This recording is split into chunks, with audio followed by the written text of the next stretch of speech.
Take a wild guess. What's the total length of China's rural road network? 1 million kilometer, 2 million, or 3 million? Okay, it was a trick question. They're all wrong. It's actually 4.5 million kilometers, enough to circle the Earth 115 times. And about half of that, or 2.5 million kilometers, was built or renovated in the past 10 years. That's 700 kilometers a day. And these are not mud roads, but paved ones reaching all of the smallest villages in China. As a result, now all towns, townships, and small villages where conditions allow have access to asphalt and cement roads, as well as bus and postal services. This is truly a feat, considering how inaccessible the far-flung, poverty-stricken and mountainous regions used to be. In a white paper released in late November, China revealed how far it has come in rural road construction 10 years after President Xi Jinping set out the task. Why is China so committed to paving roads in its rural areas? How did China pull off such a mammoth project, both in terms of time span and geographical scale? Can its experience be replicated? Welcome to The Point, an opinion show coming to you from Beijing. I'm Li Xin. I'm pleased to be joined from Beijing by Liu Chengfang, Boya Chair Professor and Associate Dean of the School of Advanced Agricultural Studies at Peking University. I'm also joined here in the studio by Rong, Ying, Senior Research Fellow at the China Institute of International Studies, and Einar, Tangen, Senior Fellow at the Taihe Institute. The warmest welcome to all of you. I want to start with what really impressed me during the release of the white paper, which is the replacement of zip lines with bridges and new roads in several provinces. I hope you know what I'm talking about. Zip lines, or otherwise known as flying foxes, are usually used in China in remote mountainous areas in 7 provinces and autonomous regions. They are Yunnan, Sichuan, Guizhou, Shanxi, Gansu, Qinghai, and Xinjiang, so southwestern, northwestern China. A total of over 300 projects to replace them with bridges and roads have been completed, benefiting 1 million people across nearly 1,000 villages. Gentlemen, I want to ask this question. Have you tried a zip line?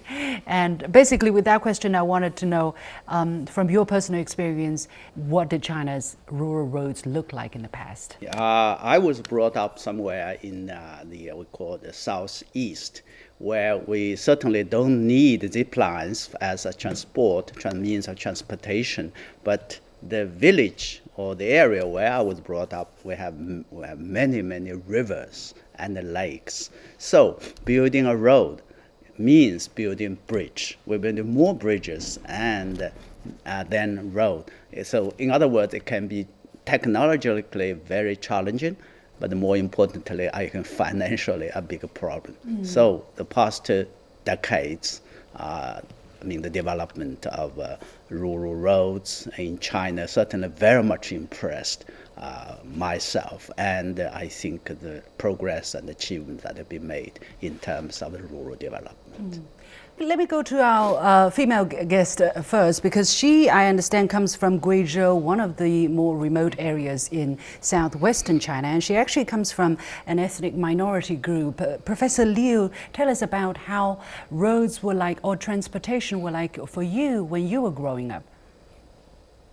Okay, Ms. Liu, thank you very much for having me. Yes, I'm an ethnic Dong minority from rural Guizhou province. So when I was young, although we did not need to use the zip line, but like Professor Rong just mentioned, we did have the boats and to cross the river, right? So, and back in those days, I think the roads are basically muddy during rainy days, and during sunshine days, lots of dust. But nowadays, as you mentioned at the very beginning, they have been well paved, and all weather it's accessible. So I myself is a beneficiary of the tremendous progress that China has made over the past decades. And I know from CCTV and other sources that about those zip lines, the students cross the river to go to school. That was really shocking to me. And I think by replacing those zip lines with the bridges and the all-weather roads, I think not only open new opportunities to make it easier for the local people, especially the children, to go to school, and the local people much more easier to go to the hospitals Right. and to seek out the public services. And in the meantime, and also open the door for more job opportunities and exchange with Right. other people. And Right. also on the other side, people from outside those mountainous villages, they got opportunities to visit those remote villages to experience the beautiful scenery and the delicious food and many other things. Yeah. So what you call the culture, the tourism and the folk culture. Yeah. Right. Indeed, this is opening up a lot of opportunities. But Einar, for those people who have never, watching us, who have never been to China, who don't know what China looks like now and how China looked like before, you have been here for a long time. Help us put it into perspective. Exactly how much work was there to build roads in the countryside for China? How backward it was and how much work it needed to be done? I'll give you an example. The first time I came to China, I went to Qinghai, which is one of the poorest areas. In northwest China. Northwest China, and I didn't see any zip lines. I have been on a zip line. I don't want to do it again. I'm afraid I fall off. But we were going along the road, and I saw a man standing in front of a house. I mean, literally from here to here. His door was here, and the road was there. And I said, I want to stop, because this guy was smiling. So I went and talked to him. I said, well, why are you smiling? He said, this is great. I said, isn't this road a little close to your house? I mean, your Too door. close? You know what he said? He said, this road is wonderful. He said, with this road, my children go to school. They walk that way. With this road, the things that I grow now can be taken on a truck to market. I get more money for what I had. I used to have to go with an ox cart a day or 2 days, depending on which market I went to. But that means a day over, a day back, a day at the market, 3 days lost. Or if it was the further one where he could get better prices, 5 days lost. He said, now, and he said, you know, I used to eat meat once a year. All right, now I have meat every week. Yeah. So his doorway was still just 2 blankets, one on the outside, one on the inside. He didn't have glass pane windows. But it changed my perspective on things because I realized that China was going through a transition. And these roads were absolutely crucial. Yeah. Still, to help people, to help put an idea into people's mind when they hear the numbers, sometimes numbers are very abstract. As I said, over the past 10 years, 2.5 million kilometers of roads were built or renovated, and that's 3 times the total length of Germany's entire road network. And these roads were built in 800 towns and townships and 70,000 villages. Okay, it sounds very easy to say it in a second, but Mr. Rong, help us understand the scale of it. Yeah, indeed. I think numbers can tell a lot, but you have to put in the context where China is a huge country, and it being areas that are being covered are varied. And we're talking about rivers and lakes, and we're talking about mountainous area. We're also talking about desert and others. And remember, these villages, these townships are scared.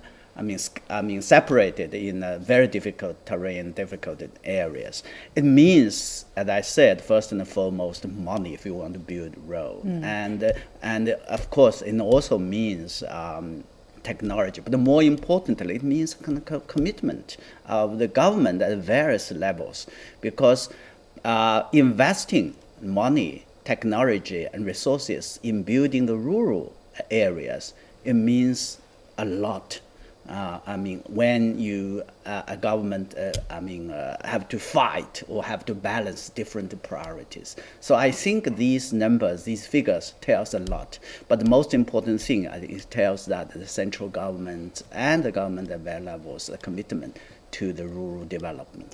Well, you talk about the central government's commitment. President Xi Jinping said most recently during the G20 summit in Peru, in Lima, he said, "I have worked from village to county, city, provincial and central levels. Poverty alleviation has always been a priority and a major task I'm determined to deliver." We all understand that China declared victory against absolute poverty in 2021, lifting 800 million people out of absolute poverty. I want to go to Professor Liu online. Why is China so committed to building such an impressive and massive network of roads in the rural areas? Sometimes people would say, well, the village is only 50 people. Is it worth the investment? Yeah, I think this is well worth the investment. As we mentioned, the access to high quality public services and the infrastructure.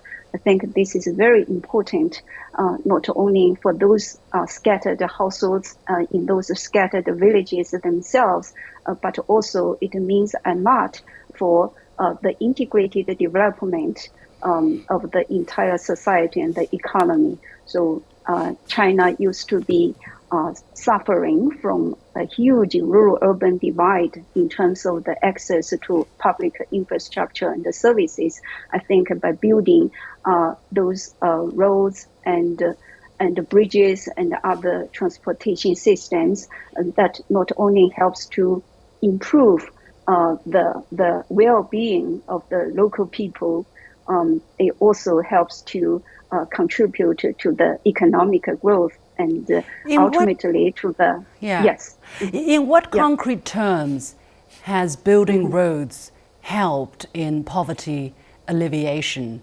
And going forward, after these people have been lifted out of absolute poverty, do these roads still matter a lot? Yeah, definitely it still matters a lot, and it will continue to matter.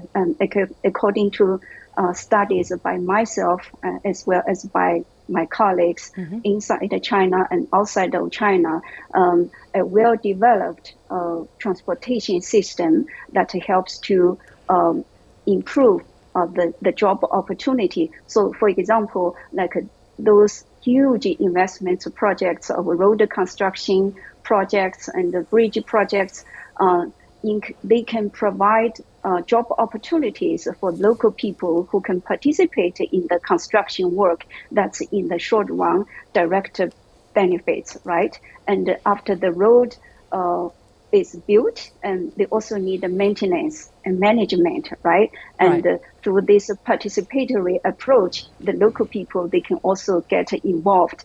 And we look beyond the better road, as we just mentioned, provide better access to the public services and also employment. And in the meantime, it also contributed to the two-way flow of goods and the services and even talents, right? So it's a win-win. So they're not just roads. The rural areas and the urban. Yeah, they're not just roads. They actually are, propellant for local economic development, Einar. Yeah, I mean, you have to look at this not as just the last 10 years. I mean, the whole point about the Chinese government is it's always put the people first. So even I remember 15 years ago, there was a lot of debates about which areas could be saved. I mean, in the sense of where can we put these public, because it is expensive to run a road, because with the road you run electricity, you sewer, water, all the things that are necessary for an upgraded life. So what they did is they went through and studied and they said, okay, why would a village of 50 people get a road? And the answer was quite simple, because it was in a scenic area where there was possibility of tourism. So this is all part of massive amounts of planning. You do not build 2.5 million kilometers in 10 years just by doing it, throwing the money out there and seeing what happens. It's very, very complex. But in addition to that, China has become amazing at road construction. I mean, in front of Well, my... we are the world's builder. We built the Great Wall No. a couple of thousand years ago. Well, it's not only that, but I mean, in America, I was chairman of a city commission that looked at these issues in terms of infrastructure, how long they last, when they need to be replaced and things like that. And I'd make a report each year to the local government and say, you're about 100 years behind in terms of, the use of these things. You have to replace them, but you don't have the money to do it. But the main issue is that in the city I was in, if they tore up a street, it would be weeks, if not months, all right? In front of my house 2 days ago, they tore up here in Beijing. They tore up the street. That's the zip line. That's the. No, they tore up the street and completely replaced it, all in a day and a half. Well, I was talking about 700 kilometers a day. Well, they have machinery in addition to working with people. It's amazing. Talking about funding, it's a big thing, right? 10 years, a national project. From the white paper, it says that accumulative investment of 4.3 trillion yuan, that's 600 billion US dollars, were made in fixed asset investment in rural roads and 150 billion US dollars in maintenance. And 80% of that came from the government. So, Mr. Rong, what is special about the Chinese investment model, and why do they put so much money, and where does so much money come from? Yeah, definitely. I think there's a lot we can talk about in terms of financing. I think this is the most important, actually, I think the most important thing for the sustainability of that effort. Not only for China, as also I think we're talking about the changing dynamic or the changing sort of demography in rural areas where the maintenance can be even more important than construction of road. It's actually twice as expensive to maintain a road. Yeah, that's right. But having said that, I think at the very beginning, the huge amount of investment certainly comes from the government at various levels. As China develops, I think now it's able to have the capacity to do that, apart from the political commitment. But more importantly, I think the innovation or the creative way that helps mobilize the different sources, not only from the government sources, which is very important, but also from the society level. And also, I think by working together with other investors, where you can it depends on either you can collect the tolls, but the most important thing, the integrated approach, where as you plan to build a road, one would, I think, look at the different features, where if this area, this township has resources for tourism, or whether it has resources, or if because of the road, with the road that built, it can also have access to build a kind of industrial park. Mm-hmm. So it's a kind of a rural road construction plus model, the financial model, I think helps the government to do that. Last but not least, I think the system of China also helps a lot. I think on these poverty elevation issues and rural development issues, the central government play a very important role in bringing the developed areas in coastal areas to help the remote areas for development. Yeah. So transfer payment is what they're known as. So for example, this summer I traveled to Guizhou and others. I was told that those from Jiangsu, Shanghai and others coastal areas go to the park. They are free. Yeah, they don't have to pay. Well, I say why? Yeah. Because these provinces, they help them to build the road. So they want to express their appreciation for that. So this kind of system, I think, helps in a holistic way, in a way that I think make it possible for China. Yeah. Yeah, Professor Liu, online, what is the special advantages that the Chinese political system has in funding this kind of long-term, expensive national projects, and also the leadership of the CPC, and the certainty in its political landscape? Yeah, that's a good question. As you mentioned, the building road and the maintenance of a road is very expensive. So it takes time, efforts, and financial resources. I think it's an advantage of our political system that China can mobilize huge financial resources, right, through the central government and also government at various local government at various levels. So I think that's one of our advantages. Another advantage is that this top level planning and the designing and the consistent over time. So in this way, we set a goal over there, and governments at all levels and also society, as Professor Rong mentioned, and as well as other stakeholders, they all work together towards the same goal, by mobilizing all the resources and the talents together. Yeah, I think that's our comparative advantage. Yeah, I have a different perspective on this. Please, I think I'm an investment. I was going to turn to you. I know. I'm an investment banker, a lawyer. I do deals. It doesn't matter how much I invest. The question is, what do I get out of it?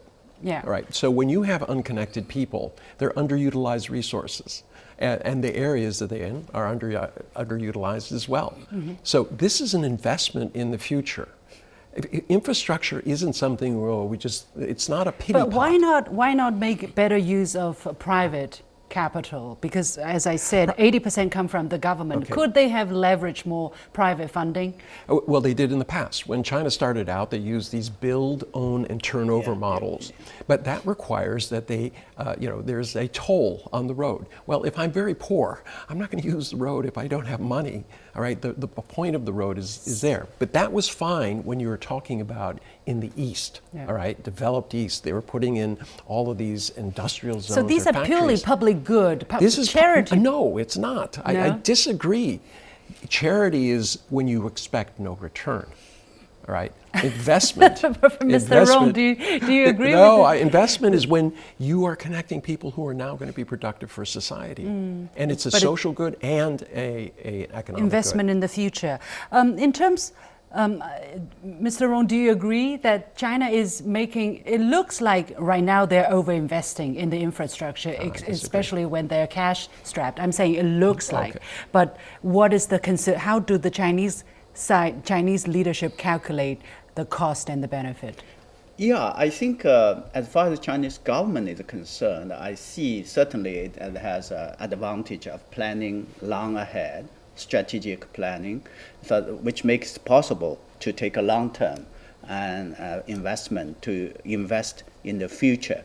But if we talk about the rural roads construction and maintenance, I think it is kind of combination where, the advantages of Chinese system have been given fully utilized. While in the meantime, I think the economy or the economic aspect have to come into play. That's why I think the integrated approach where the different conditions of the rural area should be fully explored. And that's why I think these experience can be a kind of reference or inspiration for even in the future and for other countries, for other developing countries. This is a new thing for China as well. So we are doing and we're trying to experiment. Another thing, and China is trying to innovate as well as it goes along in terms of financing, in terms of coordination and governance. For instance, in the white paper, there is the road chief system, governance system, which is quite interesting. Basically, every section of road is assigned a road chief with 3 sub-road chiefs. So the county level administrative head with the countyship and village level will be personally responsible for the quality, for the maintenance of the roads. Professor Liu, let me go to you again online. How do you think of the kind of innovative ideas China has come up with in order to make things work for its specific circumstances? Yeah. So the road chief system, I think that's a sort of an innovation, but it's not new. Before the road chief, we have like a river chief. We also have forest chief. I think the main idea of the road chief system is to coordinate, as you mentioned, because it involves different departments or different ministries. So we need a system or a coordination system just to make sure that, because all the relevant parties or the relevant departments, they all needed to get involved. So I think the road chief system helps to coordinate different departments or different ministries to make sure everyone pulls the weight to help improve the road system. So I think that's an innovation sort of a mechanism to coordinate different sites. It's such a huge project, such a huge experiment that we can spend hours talking about. But I have two last questions remaining, one for Einar and one for Professor Rong. What are the challenges going forward in maintaining such an extensive network, and compared with what's the lesson for the world? What's the takeaway for the developed country, for the other countries who are looking at infrastructure? Is there something to be taken away? Einar. Yeah, two instances. One, Chanche port in Peru. That is the port. Now they have to connect it up to a lot of the additional markets. And that will be something where China says, look at how we have done it, and we think you can be successful. What about for the United States, who's been trying to build back better? No. The build back better things has been it's just non-existent. You have bridges that are collapsing. And it's not just because boats run into them, it's because they're just so old. The infrastructure in the United States has deteriorated. Anybody who goes there, they say the roads are terrible, everything is things. It's because they haven't been willing to invest in the structure of your society. Roads do lead to wealth. And unfortunately, if you don't maintain them, the wealth goes away. But okay, one last point. Yeah. 3 days ago, I was talking to a PhD student from India.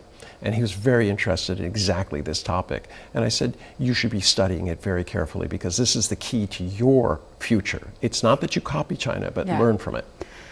Mr. Rong. Yeah, I think the most important thing is that China, it has to be more adaptive to the changing reality, changing dynamic in the rural area. That's where I think the revitalization of rural area, the strategy becoming more and more important. All right. Well, we have to leave it there, time being very, very limited. Many thanks to my guests, Rong Ying, Senior Research Fellow at China Institute of International Studies, Einar Tangen, Senior Fellow at Taihe Institute, and Liu Chengfang from Peking University. Thank you so much for joining us for this very important discussion. With that, we come to the end of this special edition of The Point with me, Liu Xin. As always, you can follow me on Facebook and X using the handle Liu Xin in Beijing. On behalf of the whole team, thank you for watching. You've got The Point.